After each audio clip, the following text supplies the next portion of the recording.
Please like and subscribe. La chambre close. De l'horloger. Une nouvelle de Steve Pitcher.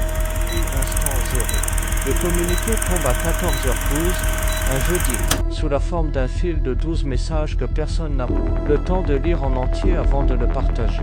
Argonaut confirme avoir identifié depuis plusieurs semaines une série de signalements techniques anonymes concernant une vulnérabilité critique de son camp firmware. Ces signalements provenaient d'un compte Bluesky non affilié à l'entreprise. Par souci de transparence envers notre communauté, nous rendons ce compte public. TAC 5ZBD. En 10 minutes, le compte passe de 43 abonnés à 4000. En une heure, il est suspendu par erreur, puis rétabli. Les captures d'écran circulent plus vite que les faits. Quelqu'un ressort. Un fil vieux de 6 semaines ou un utilisateur demandeur sans obtenir de réponse. Pourquoi sans photo et vidéo pour montrer des sujets de sécurité sans preuve qu'il s'agit d'un ancien employé d'Argonaut.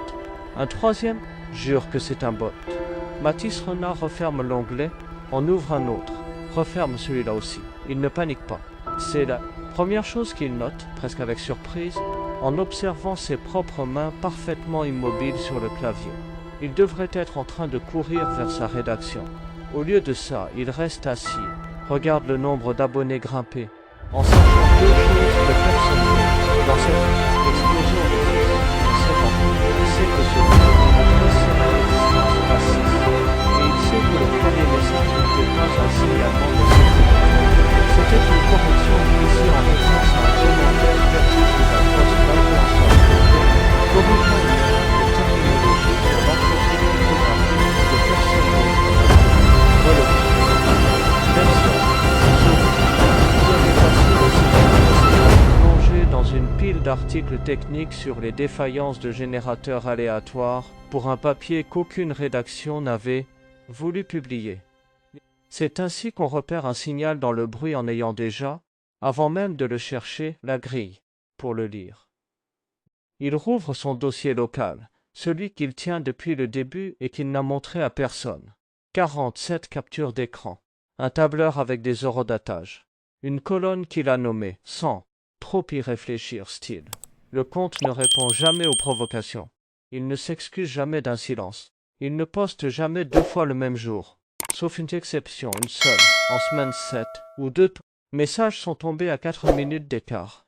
Mathis n'a jamais réussi à trancher la question qui donne son sous-titre au dossier humain ou pas, à une liste d'arguments dans chaque colonne.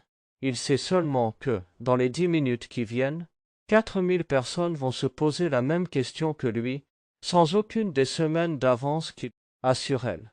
Il ouvre un document vierge, il tape un titre, l'efface, en tape un autre, puis il s'arrête. Notification vient d'apparaître en haut de son écran un message privé, sur un compte secondaire qu'il utilise pour sa veille et que personne, en théorie, ne devrait connaître. Un seul mot,